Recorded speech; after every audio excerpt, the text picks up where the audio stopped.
పాటించాలో తండ్రి ఈ వారంలో నేర్పించమని అడుగుతున్నాం తండ్రి. ఇదిగో తండ్రి ఇంకా ఎవరైతే రాలేకున్నారో వారి యొక్క మరి యొక్క దినాన్ని త్వరగా రప్పించమని అడుగుతున్నాం తండ్రి. ఇక్కడ చేరి కూడి వస్తున్న ప్రతి ఒక్క బిడ్డను మీరు ఆశీర్వదించండి.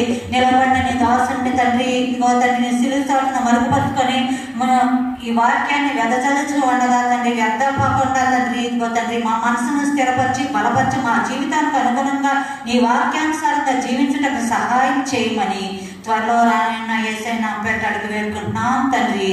ఆమేన్. మన తండ్రి అయిన దేవుని ప్రభువైన యేసుక్రీస్తుని కృపయు సమాధానమును మీకు కలుగును గాక. ఆమేన్. దయచేసి కూర్చుందాం.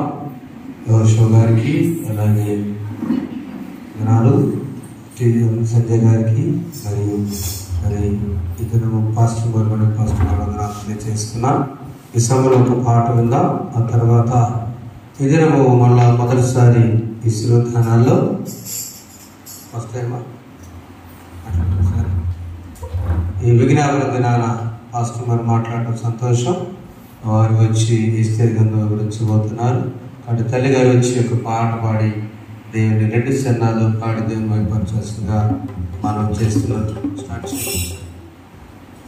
ప్రభునందు ప్రియులారా, చేరే వినాలకి ప్రభునామమున వందనాలు తెలియజేస్తున్నారు. Praise the Lord. Praise the Lord. అలా వీడియోలో చూస్తున్న వారికి మన 2 దినం అందించండి. 2 దినము రిలే ఇవ్వలేకపోయాం కాబట్టి మళ్ళా ఇంటర్నెట్ నడుస్తుంది. ఇంటర్నెట్ ప్రాబ్లం వల్ల గమనించాలని మనం చేస్తూ ఈ సమయంలో ఒక పాటను విందాం.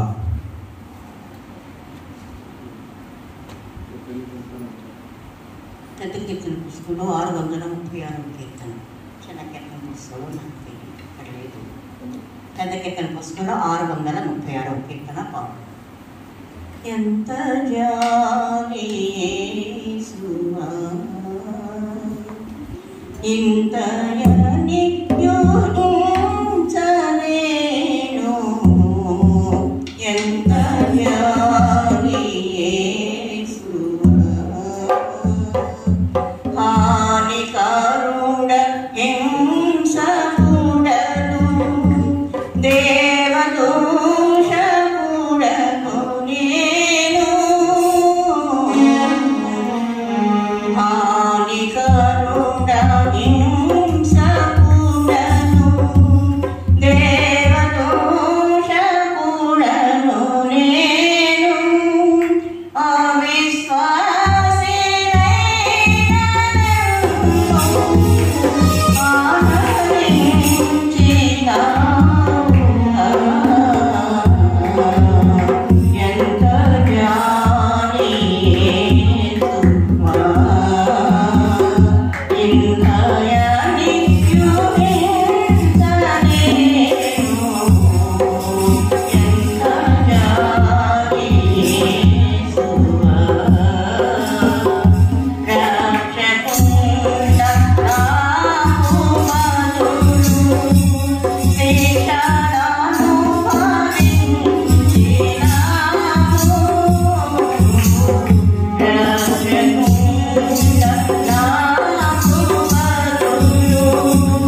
ఊహించలేని జాలిగిన కూడా ఆయన వాడు పెద్ద పుస్తకాలు ఉంటాయి, నేర్చుకుందాం.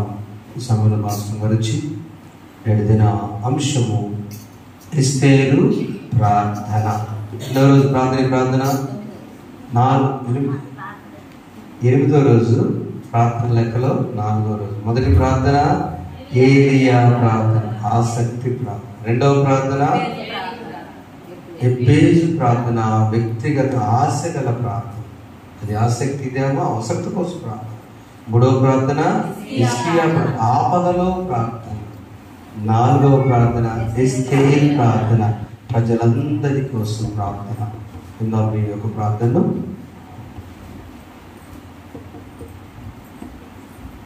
దేవుని నామానికి స్తోత్రములు. మీ అందరికీ నా హృదయపూర్వక వందనములు. వేదనిస్తున్న వారిని కూడా నా హృదయపూర్వక వందనములు. 2025వ సంవత్సరం లెంటు కాలంలోని 8వ ధ్యానంలో ఉన్నాం. ఈనాటి ధ్యానాంశము ఎస్తేరు ప్రార్థన. ఇవాళ చెప్పారు, గత 8 రోజులుగా మనం లెంట్ సీజన్లో, లెంట్ కాలంలో ఉపవాసం గురించి మరియు ఉపవాసంతో చేసినటువంటి ప్రార్థనలు చేసిన వ్యక్తుల గురించి తెలుసుకుంటూ వస్తున్నాం. ఇప్పుడే చెప్పారు ఏలియా ఆసక్తి గల ప్రార్థన. ఏలియా ఎవరు అంటే ఆయన ఒక ప్రవక్త. ఆ తర్వాత రెండవది ఎబ్బేజు ప్రార్థన.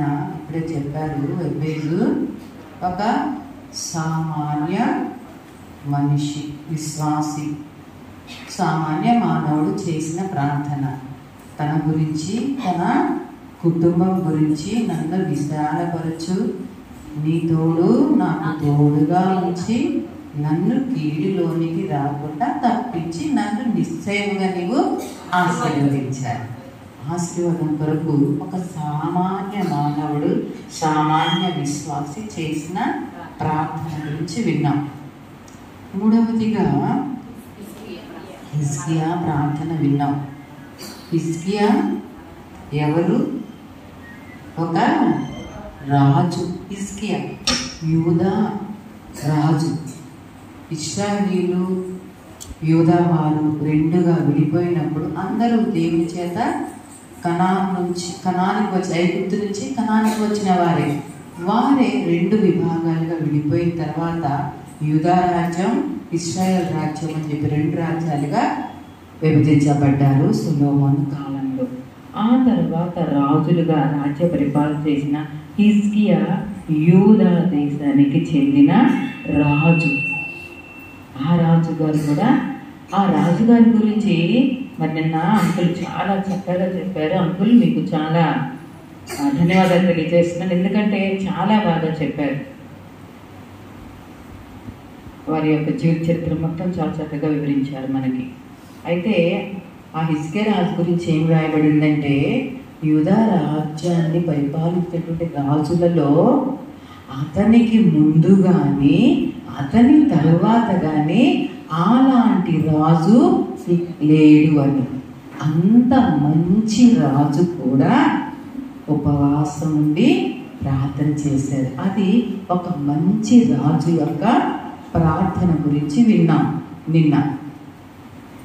ఇంత గొప్ప రాజు, నీతిమంతుడు, ఒక విశ్వాసి, యథార్థ హృదయంతో ప్రవర్తించి ఆజ్ఞలన్నిటినీ అనుసరించిన, దేవుడు చెప్పిన ఆజ్ఞలన్నిటినీ అనుసరించిన, మోషే ద్వారా ఇచ్చిన ధర్మశాస్త్రంలో ఉన్న కట్టడలను, ఆజ్ఞలన్నిటిని అనుసరించిన గొప్ప మహారాజు, గొప్ప రాజు.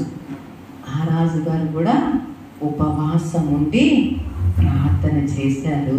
తన ప్రాణాన్ని రక్షించుకోగలిగారు. అయితే ఈరోజు హిజ్కియా అయితే తన ప్రాణం కోసం ప్రార్థించుకున్నారు. ఇప్పుడు మనం ధ్యానించేటువంటి ఎస్తేరు చాలా చిన్న కన్యక ముందు, ఆ తర్వాత రాణిగా స్వీకరించబడింది రాజుగారి ద్వారా. ఆ రాజుగారి పేరు ఏం పేరు? ఆ రాజుగారి పేరు, రాజుగారి పేరు అహష్వేరోషు కదా. బబులోను సంస్థానాలన్నిటికీ అధిపతి. ఎవరో చూద్దాం, చూడండి. ఎస్తేరు గ్రంథం 4వ అధ్యాయం 14 నుంచి 17 వరకు ఈరోజు మనం చదువుకున్నాం. ఆమె ఎవరు? యూదుల రాణి కదా, ఆ దేశపు రాణి అహశ్వరోషు. ఎవరు ఆమె? ఎవరి చిన్నది అందలమెక్కి ఉన్నది, అటు ఇటు చూడక అహశ్వరోషు కోటలోకి వెళుతున్నది. అటు ఇటు చూడక అహశ్వరోషు కోటలోకి వెళుతున్నది. పిన్న తండ్రికి లోబడి నడిచిన ఎస్తేరను ఈ చిన్నది. పిన్న తండ్రికి లోబడి నడచిన ఎస్తేరను ఈ చిన్నది. తానేమైనా దేవుని వలన నీరు కూడా వెళుతున్నది. తానేమైనా దేవుని వలన నీరు పొంద వెళుతున్నది. ఎస్తేరను ఈ చిన్నది. ఎవరి చిన్నది అందలమెక్కి ఉన్నది. అటు ఇటు చూడక అహశ్వరోషు కోటలోకి వెళుతున్నది. ఎస్తేరను ఈ చిన్నది. ఎవరామె? ఎస్తేరు. ఎవరామె?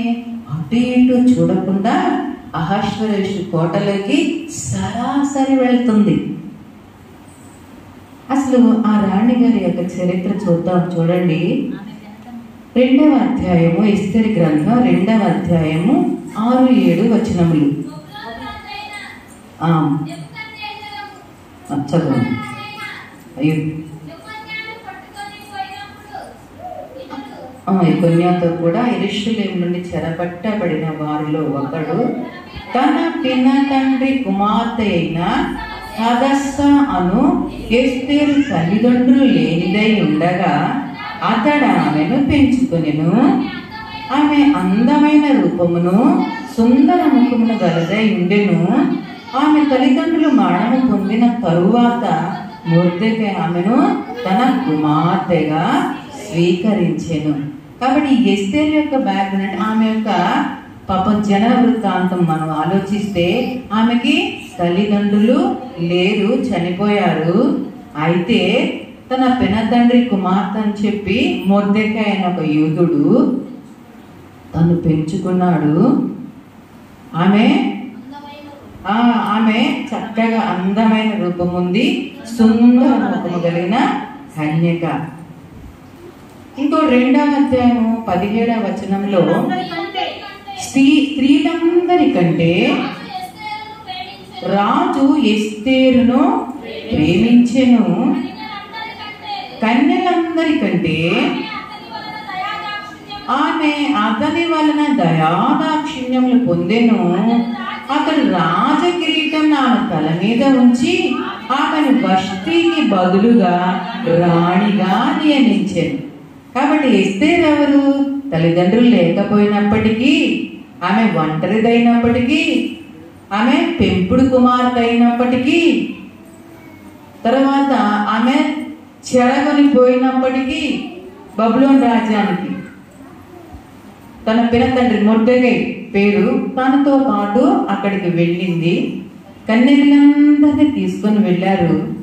అయితే ఆ రాజుగారికి అక్కడ వష్టి కదా, రాజుగారి యొక్క భార్య వష్టి. ఆ రాజుగారి పేరు అహశ్వరోషు, ఆమె అతని భార్య వష్టిని ఎందుకు దించేశాడు రాజుగారు? మనం ఎస్తేరు గ్రంథం చదువుకున్నప్పుడు, ధ్యానించినప్పుడు మొత్తం చెప్పుకున్నాం. ఆమె చక్కగా రాజుగారు అతను ఎంత మహారాజు చూద్దాం, చూడండి. ఎస్తేరు గ్రంథం 1వ అధ్యాయం 1వ వచనం. అహశ్వరోషు దినములలో జరిగిన చర్యల వివరము హిందూ దేశం మొదలుకొని కూషు దేశం వరకు 127 సంస్థానములను అహష్వేరోషు ఏలెను. అతను 127 సంస్థానాలకి అధిపతి అహష్వేరోషు. సరే, ఒకరోజు ఆ 127 చిన్న చిన్న సంస్థానాలు, చిన్న చిన్న రాజ్యాలు, చిన్న చిన్న పట్టణాలు, ఆ పట్టణాలు రాజులందరినీ పిలిచి తన వైభవాన్ని చూపిస్తూ, నేను చాలా మా యొక్క పట్టణాన్ని అభివృద్ధి చేశాను, వచ్చి మొత్తం చూడండి చెప్పి మంచి గొప్ప విందు చేసి, మరి ఇంత బాగుంది కదా, మరి ఇంకా మా రాణి గారు ఇంకా ఎంత అందంగా ఉంటారో, ఇంకా మా రాణి గారి ఆభరణాలు కానీ ఆమె ఎంత వైభవంగా ఉంటుందో చూద్దాం అని చెప్పి రాణి గారైన వష్టిని కూడా వచ్చి జస్ట్ కూర్చోమ్మా అని చెప్పారు రాజుగారు.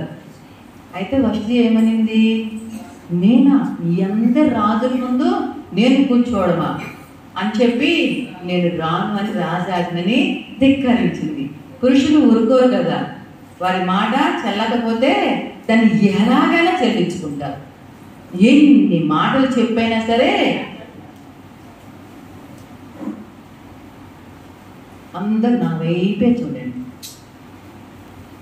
ఎన్ని మాటలైనా చెప్పి వాళ్ళ మాట నెగ్గించుకోగల శక్తి పురుషులకు ఉంది. అదే ఇక్కడ రుజువు చేశారు.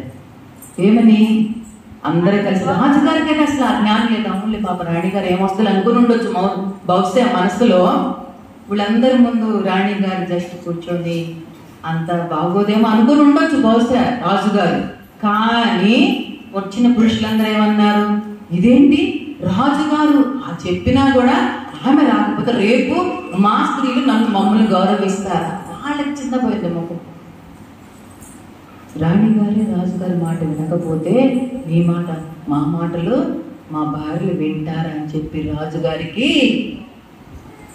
కోపం వచ్చి వెంటనే ఆమెని తీసేసి ఆమె బదులుగా ఇన్ని సంస్థానాల్లో ఎంతమంది కన్యకలు తీసుకొచ్చారు. లేదా దేశంలో కన్యకలు చాలా అందంగా ఉంటారు కాబట్టి వారందరిని తీసుకొని ఎవరైతే ఈ రాజుగారికి సూట్ అవుతారో ఆమెను రాణిగా చేద్దామని. ఎవరు సూట్ అయ్యారు? ఎస్తేరు దయా దాక్షిణ్యములు పొందింది, అందరి చేత దయను పొందినటువంటి కుమార్తెగా ఉంది, కన్యకగా ఉంది. ఎస్తేరు రాణి అయింది. రాణియే కాదు, ఆమె మహారాణి అయింది. ఎందుకు? 127 సంస్థానాలకి అధిపతి అయిన అహష్వేరోషు భార్యగా మహారాణిగా కిరీటం కూడా పెట్టాడు రాజుగారు. కాబట్టి ఎస్తేరు ఎవరు? ఒక రాణి మహారాణిగా అయింది. మరి మహారాణి అయిన తర్వాత ఏం జరిగింది? ఆమె ఎందుకు ఈరోజు మనం ప్రార్థన గురించి మనం చెప్పుకోవాలి? ఎందుకు ప్రార్థించవలసి వచ్చింది చూద్దాం. 4వ అధ్యాయం 8వ వచనం. వారిని సంహరించుటకై ఆ శూషణలో ఇయ్యబడిన ఆజ్ఞ ప్రతిని ఎస్తేరునకు చూపి తెలుపుమనియు, ఆమె తన జనుల విషయమే రాజును వేడుకొని అతని సమూహమందు విన్నపము చేయుటకై అతని యొద్దకి పోవాలని చెప్పుమనియు దాన్ని అతనికి ఇచ్చెను.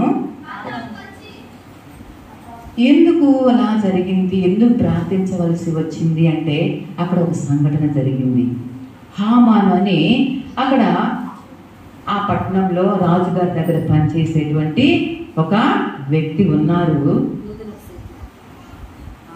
అతను రాజుగారి దగ్గర ఉన్నాడు. అతను చాలా మంచి కార్యాలు చేసిన అందరూ చెప్తూ ఉంటే అతన్ని రాజుగారి పక్కనే సింహాసనం వేసి అతన్ని కూడా గొప్పగా చెప్తున్నారు అనమాట. అలా ఇచ్చేసరికి, ఆయన కొంచెం అధికారం ఇచ్చేసరికి ఆయన గర్వించి ఏం చెప్తున్నాడంటే, ఆ పట్టణంలో ఎంతమంది ఉన్నారో వారందరూ నేను వచ్చేటప్పుడు నాకు నమస్కారం చెయ్యాలి అని చెప్పి ఒక ఆజ్ఞ రాశారు. నాకు నమస్కారం చెయ్యాలి అందరూ. అక్కడ ఉన్నటువంటి వారందరూ కూడా ఇతనెవరు? జస్ట్ రాజుగారి దగ్గర ఉండేటువంటి బంధువులు, లేదా ఒక ఉద్యోగి, లేదా ఒక సంరక్షకుడు. రాజుగారి పక్కనే ఉండేవాడు. రాజుగారు కాదు, రాజుగారి పక్కన ఉండేవాడికే కొంచెం రాజుగారు ఇతను చాలా మంచిగా చూస్తున్నాడు, ఈ రాజ్యాలన్నీ చూడని చెప్పేసరికి అతనికి గర్వం వచ్చేసి ఏం చెప్తున్నాడు? అందరు నాకు మొక్కాలి, నేను వచ్చేటప్పుడు నాకు నమస్కారం చెయ్యాలి అని. అయితే మొర్దెకై ఎవరు? మొర్దెకై అంటే ఎస్తేరు యొక్క తండ్రిగా తీసుకున్నటువంటి తండ్రి, ఆమెను కుమార్తెగా తీసుకున్న తండ్రి మొర్దెకై.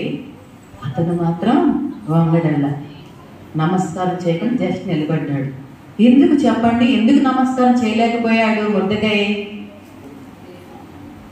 ఆయన యూదుడు మరియు దేవుని యందు భయభక్తులు కలిగిన వాడు కాబట్టి. ఏంటి ఆజ్ఞలు? మనకు తెలిసిన 10 ఆజ్ఞలు. మొట్టమొదటి ఆజ్ఞ, నీ దేవుడైన యెహోవాను నేను తప్ప వేరొక దేవుడు నీకు ఉండకూడదు. పైన ఆకాశం అందే గాని, క్రింద నీటి అందే గాని, భూమి మీద ఉన్న సమస్త వేటిని నీవు ఏ విగ్రహం చేసుకోకూడదు, వాటికి పూజింపకూడదు, వాటికి సాగిలపడకూడదు. కాబట్టి ఇతనేమో సాగిలపడాలి, నాకు కూడా నమస్కారం చేయాలని హామాను అంటుంటే మొర్దెకై మాత్రం తను వంగలేకపోతున్నాడు. జస్ట్ నమస్తే చెప్పాడు. కానీ ఇతనేంటి వేరుగా ఉంది వీరి ప్రవర్తన. అందరూ చక్కగా చేస్తున్నారు, కానీ ఈ యూదులు మాత్రం. అయితే ఇతని దేశం ఏంటి, ఈయన భాష ఏంటి, అసలు ఈయన ఎవరో కనుక్కోమని చెప్పి హామాను అక్కడ ఇచ్చేది. మొత్తం చదువుకుంటే మీరు చదువుకోండి, తప్పనిసరిగా చదువుతుంది. చెప్తే ఇతను యూదా దేశం నుండి మనం చెరపట్టి తీసుకొచ్చిన వ్యక్తి. అతను మాత్రం వంగడం లేదు, నమస్కారం చేయట్లా. కాబట్టి అతన్ని బట్టి అతని వంశం మొత్తం ఇక్కడ ఎవరైతే ఉన్నారో ఆ వంశం, యూదా వంశీలందరినీ హతము చేయండి అని ఒక పత్రిక అనమాట రాసి తీసుకొచ్చాడు అనమాట. యూదా వంశానికి చెందిన ప్రతి ఒక్కరిని మీరు సంహరించండి. అలాగ చేసిన వారికి నేను 20 మణుగుల వెండిని కూడా నేను ఆ రాజు సంస్థానానికి నేను ఇస్తాను. ఎవరైతే అలా చేస్తారో వారికి డబ్బులు కూడా నేను ఇచ్చేస్తాను అని చెప్పి ప్రకటన చెప్పి రాజుగారికి చెప్పి రాజుతో సంతకం చేపించి దాన్ని తీసుకొచ్చి ఇచ్చి కోటలు ఇచ్చి, ఈ కోటలు ఎవరెవరు ఉన్నారో వారంతా నాకు నమస్కారం చేస్తుంటే ఇతను ఎందుకు చేయడం లేదు? ఎవరో కనుక్కోండి, ఇతని వంశాన్ని, ఆ వంశానికి సంబంధించిన ఎవరైనా ఉన్నా సరే వాళ్ళందరినీ సంహరించండి అని. అయితే మొర్దెకై వంశం, యూదా వంశం. అక్కడ ఉన్నది ఎవరు రాణిగారు ఎవరు? ఇంతకీ యూదా దేశీయురాలు, యూదురాలు. అది తెలియలేదు హామానుకి. నేనే కదా రాజుగారి తర్వాత నాదే కాబట్టి పెత్తనం నా మాట ప్రకారమే అన్నట్టు చేశాడు హామాను. అప్పుడు ఏంటి, యూదా దేశంలో వారందరూ నా వంశీయులు, నా మనుషులందరూ సంహరించాలి అని రాజుగారితో సంతకం చేసినటువంటి ఈ యొక్క అధికార శాసనం ఇదే తీసుకొచ్చారు అని చెప్పి అప్పుడు ఇక చెప్తున్నాడు మొర్దెకై. ఏమని చెప్పారు చూద్దాం. ఇప్పుడు చదువుకున్నాం మనం 14వ అధ్యాయం. నీవు ఈ సమయమందు ఏమీ మాట్లాడక మౌనంగా నున్నడలా యూదులకు సహాయమును విడుదలయు మరి ఒక దిక్కు నుండి వచ్చును గాని నీవును నీ తండ్రి ఇంటి వారును నశించెదరు. నీవు ఈ సమయమును బట్టి రాజ్యమునకు వచ్చితివేమో ఆలోచించుకొనుమని మొర్దెకై చెప్పారు. తండ్రి గారు చెప్పారు. ఇదిగో ఈలాగా రహస్యంగా జరుగుతుంది. ఒకవేళ నువ్వు ఇక్కడ రాబడింది ఈ పని కోసమే ఉంటుంది.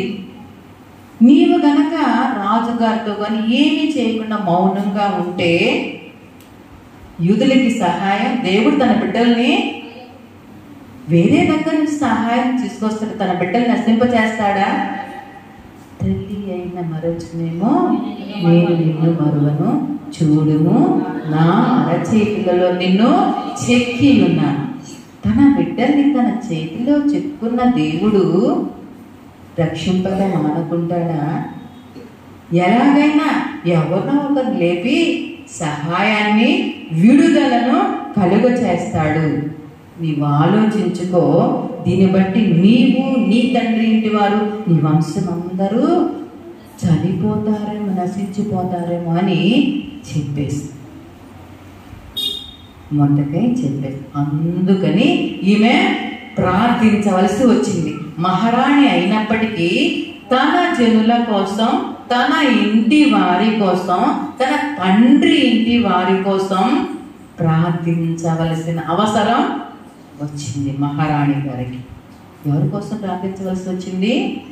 తన కుటుంబం కోసం, తన తండ్రి ఇంటి వారి కోసం, తన వంశం కోసం ప్రార్థించవలసిన అవసరత వచ్చింది. వెంటనే ఆమె ఇక చెప్పేస్తుంది. ఏమని చెప్పింది ఆ తర్వాత చూద్దాం. ఎలాగ ఉపవాసం ఉందో చూద్దాం. నీవు పోయి షూషను అంటే ఆ పట్టణం అన్నమాట, ఆ కోట, రాజుగారు ఉండేటువంటి కోట పట్టణం. కనబడిన యూదులనందరినీ సమాజ మందిరములకు సమకూర్చి నా నిమిత్తం ఉపవాసం ఉండి 3 దినములు అన్నపానములు చేయకుండుడి, నేనును నా పనికర్తలను కూడా ఉపవాసముందు. ప్రవేశించుటకు న్యాయ వ్యతిరేక్తముగా నున్నను నేను రాజు వద్దకు ప్రవేశించుదును, నేను నశించేదను.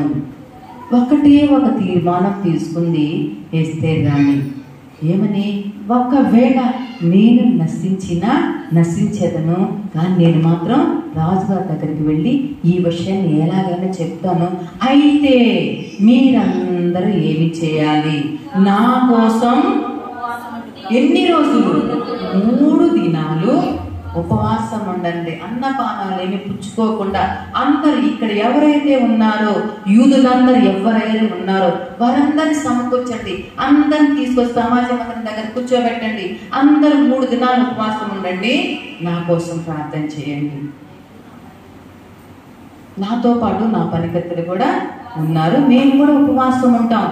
3 దినాలు మహారాణి గారు కూడా 3 రోజులు ఉపవాసం ఉండి ప్రార్థించింది. ఉపవాస ప్రార్థనకి అంత శక్తి ఉంది, మరియు స్త్రీలకు అంత బలం ఉంది. పోతే పోనీ, నేను నశించెదను, మీరు మాత్రం ఉపవాసం ఉండి ప్రార్థన చేయండి, నేను కూడా ఉపవాసం ఉండి ప్రార్థన చేస్తాను. సూటిగా ఒక ప్రశ్న అడుగుతాను. ఈరోజు ఎంతమంది స్త్రీలు పనులకు వెళ్ళి వచ్చారు? పని అంటే ఉద్యోగమైన, వ్యాపారమైన, వ్యవసాయం, ఎంతమంది పనికి వెళ్ళి వచ్చారు? నాకు చెప్పాలి, చేతులు ఎత్తాలి అందరు, నాతో సహా. నేను కూడా పనికి వెళ్ళి వచ్చాను. పని, ఉద్యోగం అంటే పని, నాకు ఇచ్చిన దేవుడు ఇచ్చిన పనికి వెళ్ళి వచ్చాను. ఓకే, నేను దించాను. ఓకే, ఎంతమంది పురుషులు పనులకి వెళ్ళి వచ్చారు? 3. ఎంతమంది ఈరోజు పనికి వెళ్ళి వచ్చారు స్త్రీలలో? ఎంతమంది? చాలా మంది. కొద్ది మంది మాత్రమే పనులకి వెళ్ళకుండా ఇంటి దగ్గర ఉన్నారు. ఇంటి దగ్గర ఉన్నా కూడా ఏదో ఒక పని చేసే ఉంటారు. పురుషులైతే ఏ పని చేయకుండా హాయిగా ఇంటి దగ్గర ఉండి వాళ్ళ ఇష్టమైతే పని చేయొచ్చు, లేకపోతే పని చేయకుండా ఉండొచ్చు, వాళ్ళ ఇష్టం కదా. ఉన్నారు. తరువాత చర్చిగా వచ్చారు అందరూ. ఎంతమంది స్త్రీలు అంటే అంతమంది పురుషులు లేరు. స్త్రీ బలహీనురాలు, ఏమీ చెయ్యలేదే అనుకోకండి. పురుషులారా చాలా జాగ్రత్తగా ఉండండి. స్త్రీలు కనుక ఒక్కసారి నడుము కట్టుకుని, అక్కడ పురుషులు అమ్మగారికి కనపడండి, అందరు రండి అని చెప్పి పిలుస్తున్నారు. ఓకేనండి, అందరికి వందనాలు. మరి మీడియా తెలివిస్తున్న వారికి కూడా, పురుషులందరికీ మా హృదయపూర్వక వందనాలు. కాబట్టి ఒక్కసారి స్త్రీలు 2 పనులు చేయగలరు. వాళ్ళు చాలా బలమైన వారు కనుక ఒక్కసారి ఒక నిర్ణయం తీసుకున్నారంటే దాని మీద స్థిరంగా నిలబడగలరు. ఉపవాస దినాలు 3 దినాలు ప్రతిష్ఠించుకొని, 3 దినాలు అన్నపానాలు లేకుండా అందరు, తనతో పాటు చెలికెత్తలందరూ అందరూ కూడా ఉపవాసం ఉన్నారు 3 దినాలు. వెంటనే రాజుగారికి కూడా వెంటనే ఆశ్చర్యం కలిగింది. ఎందుకమ్మా రాణి ఇలా ఉందా? ధైర్యం వచ్చేసింది. అప్పుడు రాజుగారు ఆజ్ఞ ఇస్తేనే రాణిగారు రావాలి. రాజుగారి ఆజ్ఞ లేకుండా రాణిగారు లోపలికి వెళ్ళకూడదు. అయినా నిర్ణయం తీసుకుంది. నా ఇంటి వారు, నా వారు, నా వంశం వాళ్ళందరూ అక్కడ నశించిపోతా ఉంటే నేను సంతోషంగా ఉండగలనా? ఏం పర్వాలేదు, ఒకవేళ రాజుగారు నన్ను చంపేసినా ఇబ్బంది ఏం లేదు, నేను నా జనం కోసం నేను రెడీగా ఉన్నా. కాబట్టి ప్రియమైన దేవుని బిడ్డ 3 దినాలు ఉపవాసం నుండి ప్రార్థించింది. రాజుగారు కూడా ఏమిటని మొత్తం వివరంగా తెలుసుకున్నారు. ఎవరైతే అపాయం తలపెట్టారు హామాను అని, ఆ హామానునే హతమార్చారు. కాబట్టి ప్రియమైన దేవుని బిడ్డలారా, ఉపవాస దినాలు 3 దినాలు ఉపవాస ప్రార్థన చేయండి. దేవుడు మిమ్మల్ని, మీ ఇంటి వారిని, మీ వంశాన్ని దేవుడు నశించకుండా దేవుడు ఫలింపచేయునుగాక. ఆమె చూద్దాం. హోషేయ గ్రంథము 6వ అధ్యాయము 2వ వచనం. హోషేయ గ్రంథము 6వ అధ్యాయము 2వ వచనం. 2 దినములైన తరువాత ఆయన మనల్ని బ్రతికించును, మనము ఆయన సముఖమందు బ్రతుకున్నట్లు 3వ దినమున ఆయన మనలను స్థిరపరచును. మీరు 2 దినాలు గట్టిగా ఉపవాసం ఉండండి, 3వ దినాన రిజల్ట్ చూడండి. ఉపవాసం ఉండి ప్రార్థన చేయండి 2 దినాలు, 3వ దినాన ఆటోమేటిక్గా నీకు ఆ ఉపవాస ప్రార్థన ఫలితం దేవుడు దయచేస్తాడు. ఏంటి ఇక్కడ ఎస్తేరుగా రాణి గారు ప్రార్థన చేస్తే వచ్చింది విడుదల, సహాయము. యెషయా గ్రంథం 41వ అధ్యాయము 9-10 వచనములు అందరం చదువుకుందాం. యెషయా గ్రంథము 41వ అధ్యాయము 9-10 వచనములు. భూదిగంతముల నుండి నేను పట్టుకొని దాని కొనల నుండి పిలుచుకొనిన వాడా, నీవు నా దాసుడవనియు నేను నిన్ను ఉపేక్షింపక ఏర్పరచుకొంటిననియు నేను నీతో చెప్పియున్నాను, నీకు తోడై ఉన్నాను. భయపడకుము, నేను నీ దేవుడనై ఉన్నాను. దిగులు పడకుము, నేను నిన్ను బలపరుతును. నీకు సహాయం చేయువాడను నేనే. నీతి అను నా దక్షిణ హస్తముతో నిన్ను ఆదుకొందును. నేను నీకు సహాయం చేస్తాను, నేను నిన్ను విడిపిస్తాను, నీకు విడుదల కలుగు చేస్తాను. కాబట్టి భయపడకుము. నేను భూమి యొక్క ఆ కొన ఈ కొన నుండి చూసి చూసి చూసి ఎవరైతే సూటబుల్, ఎవరు సూట్ అవుతారు, దీనికి ఈ పనికి ఎవరు సూట్ అవుతారని అందరినీ చూసి చూసి చూసి పరీక్షించి నేను నిన్ను ఏర్పరచుకున్నా. కాబట్టి నీవు నా దాసుడవనియు నేను నిన్ను ఉపేక్షింపగా, నిన్ను ఎత్తివేయక నేను నిన్ను ఏర్పరచుకున్నాను. కాబట్టి నువ్వు ఇక భయపడకు, దిగులు పడకము, నేను నీకు సహాయం చేస్తా, నేను నిన్ను విమోచిస్తాను. దేవుడు గొప్ప వాగ్దానాన్ని ఈ దినాన మనకి ఇచ్చారు. కాబట్టి ప్రియమైన దేవుని బిడ్డలారా, 3 దినాల ఉపవాస ప్రార్థన మన మరణం నుండి ఒక్కరి కాదు, 2 కాదు, వంశాన్ని మొత్తాన్ని, యోధా వంశాన్ని మొత్తాన్ని సంరక్షించింది. కాబట్టి 3 దినాల ఉపవాస ప్రార్థన మనం కూడా అలవాటు చేసుకుందాం. మనకున్నటువంటి కష్టాలు, స్త్రీలకు తన ఇల్లే తన కుటుంబమే తన యొక్క తండ్రి ఇంటి వారే గొప్పవారు. వారి కోసమే ఆమె ఏ శ్రమ చేసిన. దయచేసి పురుషులారా ఒకసారి గమనించండి, మీ స్త్రీలు చేసేటువంటి ప్రార్థనలు మీరు సహకరించండి. మీ కుటుంబాలుగా దేవుని దీవెనలు పొందుకనండి. మరి ముఖ్యంగా చిన్న మనవి, అక్కడ స్త్రీలకు ఫ్యాన్ అనేది పనిచేయట్లా. అర్జెంట్గా రేపటి దినానికే ఫ్యాన్ బాగు చేయాలి, లేకపోతే అన్ని ఫ్యాన్లు ఆపేసేయండి. అంటే టైం వచ్చేసింది, అయిపోయింది టైం. కాబట్టి అది పని చేయాలి, లేదా మొత్తం అన్న ఆపేసేయండి. మేము కష్టపడి పని చేసుకొని వచ్చి మేము ఎంత కష్టపడాలి, శ్రమ పడుతూ. కాబట్టి ప్రియమైన దేవుని బిడ్డలారా, సంఘమా సంఘ పెద్దగా గమనించి, ఎందుకంటే నాకేంటో ఈ మధ్య ఏంటో ఇలాంటి చూడాలంటే నాకు మనస్సు అంగీకరించడం లేదు. కాబట్టి దయచేసి వినండి, దేవుడు మనల్ని ఏర్పరచుకున్నారు దీనికోసమే. ఈ చర్చి కోసమే నేను ఏర్పరచుకున్నారు, ఈ చర్చి కోసమే మమ్మల్ని ఏర్పరచుకుని ఉన్నారు. కాబట్టి ప్రియమైన దేవుని బిడ్డలారా, చర్చిలో ఉన్న ప్రతి వస్తువు దేవునికి మహిమ గనుక చెల్లించాల్సిందే, ప్రతి వస్తువు దేవునికి ప్రతిష్ఠించాల్సిందే, ప్రతి మనిషి దేవునికి లెక్క అప్పచెప్పవలసి ఉంది. కాబట్టి 3 దినాలు ఉపవాస ప్రార్థన చేద్దాం. దేవుడు మన కుటుంబాన్ని, మన వంశాన్ని దీవించినట్లుగా దేవుని యొక్క నీడలో కొనసాగడం, అలాంటి దైవ కృప దేవుడు మనల్ని దయచేయను గాక. అవకాశించిన వారికి సంఘానికి 2 దివసాలు మరొకసారి నా ధన్యవాదాలు. గారు ఎంతో కష్టపడి గొప్ప సందేశం అందించారు. నిజంగా యూదుల కోసం, సొంత జనాంగం కోసం ఎస్తేరు చేసినటువంటి ఆ ప్రార్థన దినాన మనము మన సొంత జనాంగం కోసం ప్రార్థన చేద్దాం. అందరం కలిసి ఒక పల్లవి పాడుతున్నది అర్పణ అర్పించుకుందాం. ఈ సమయంలో అందరం కలిసి నిజంగా ప్రభు సమస్యలు వచ్చినప్పుడు సొంత జనాంగం కోసం వాళ్ళ చిన్న ఆయన గురి తీసే పరిస్థితులు కూడా వచ్చింది. అలాంటి పరిస్థితులు సొంత జనాంగం కోసం ఎస్తేరు వలె దేవుని దయ పొందిన బిడ్డగా ఉండాలని, మనము ప్రార్థన పనులు ఉండాలని, సొంత జనాంగం కోసం కష్టపడాలని మనం అమ్మగారుకుంటున్నారు. పురుషులు కూడా కష్టపడుతున్నారు కాబట్టి వారిని కూడా అభినందిద్దాం.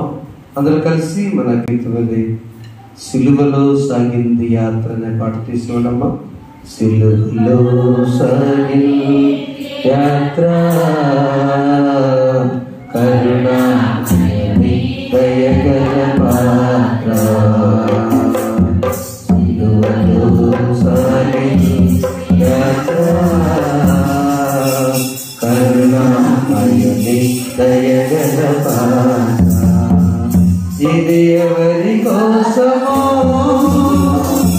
ఈ జగతి కోసమే, ఈ జగల కోసమే, ఈ జగతి కోసమే, ఈ జగల కోసమే, సిలువలో సాగింది యాత్ర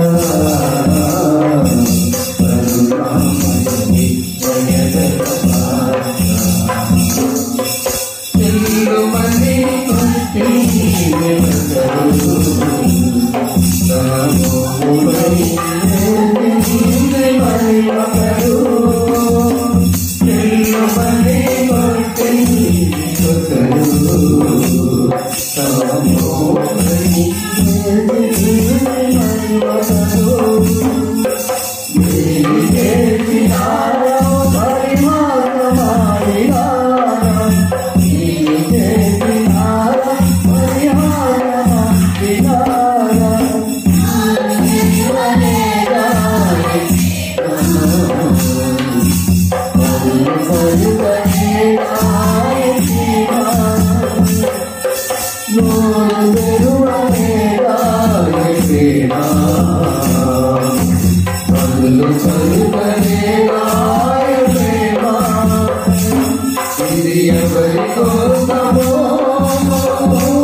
నీ ఉపవాస దినములు ఎవరి కోసం ఆనాడు ఒక ఇస్తే తను భయపడకుండా ఏమవుతుందో, ఈ రాణి తనపోతుందో ఏమవుతుందో భయపడకుండా తాను త్యాగానికి సిద్ధపడింది కదా. ఈ సిలువ యాత్ర నీ కోసం, బిడ్డల కోసం, నీ యజమానుల కోసం, నీ యజమానుల కోసం, నీ దీక్ష కోసం, నీ అవసరం కోసం, ఎవరి కోసం అని ప్రార్థన చేసుకోండి. ఎవరు అద్భుత కార్యం జరిగిస్తుంది. ప్రార్థన చేసుకుందాం. పరిశుద్ధుడు తండ్రి మహోన్నతుడు మీకు స్తోత్రం. ఈ రాత్రి వెళ్ళి పాసానికి వచ్చిన సిలువలో సాగింది యాత్ర. తన జీవితం అంతా తల్లిదండ్రులు లేకపోయినా చిన్న ఆయన దగ్గర పెరిగింది. రాణి కాకపోయినా రాణి స్థానం పొందింది. సమస్య వచ్చినప్పుడు ఎస్తేరు ఏ విధంగా తండ్రి 3 దినముల ఉపవాసం ఉండి సమస్య పరిష్కారం జరిగించి ఎవరైతే కీడు తలపెట్టారో వారిని విందుకు ఆహ్వానించి మా శత్రువులను ప్రేమించి ఆహ్వానించే వరకు చేసావు తండ్రి. స్తోత్రాలు. శాశ్వత పరిష్కారం జరిగించి దైవమైన దానిగా ఉంది ప్రభు. మా ప్రార్థనలు నీ దగ్గర నా తండ్రి శ్రేష్టమైన దైవన్య వారికి చేయండి. యేసు నామములో ప్రతి వ్యక్తిని తన కుటుంబాన్ని దీవించబడుదురుగాక.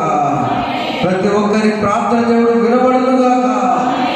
గొప్ప ఎస్తేరు బలి నాయన స్త్రీలే బలవంతులు కాదు, బలహీనులే, నీలో బలవంతులు ప్రభువానికి ఇస్తాం. పురుషులు వారిని ప్రేమించేవారుగా చేయండి. స్త్రీలు వారిని విధేయత చూపేవారుగా చేయండి. బిడ్డలు వారి తల్లిదండ్రులను గౌరవించేవారుగా చేయండి. అన్నిటికంటే నీ సిలువ యాత్ర, నీవు సాగించిన యాత్ర స్వజనుల కోసం ఇస్తే మా సొంత కుటుంబాల కోసం మేమందరం ప్రార్థనా పండుగ చేయండి.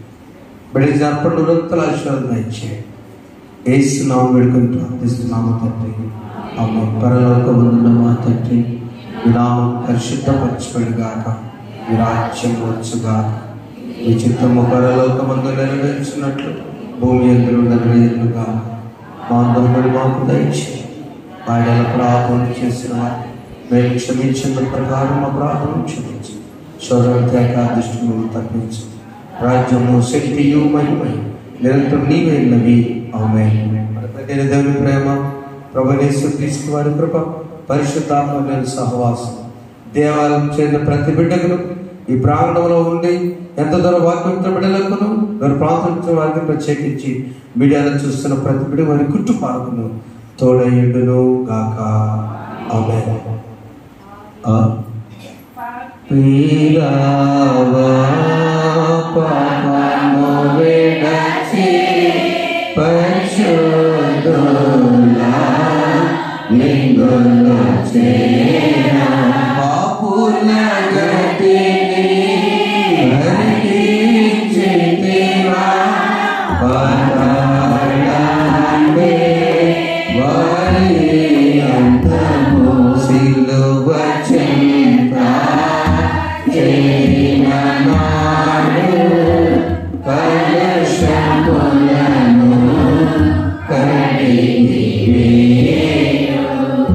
మౌనంగా నీ కుటుంబం కోసం ఎస్తేరు వలె ప్రార్థన చేసి బిడ్డగా మౌనం ప్రార్థన చేస్తాను. ఒక మొర్దెకై వెళ్ళి బాధ్యత గల పురుషుగా అవుతాను ప్రార్థన చేస్తాను.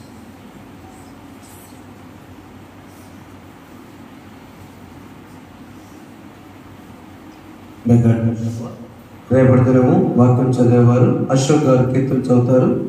అలాగే నక్క జ్యోతి వాక్యం చదువుతారు. డైలీ వర్సెస్ సహనా గారు ప్రార్థనలో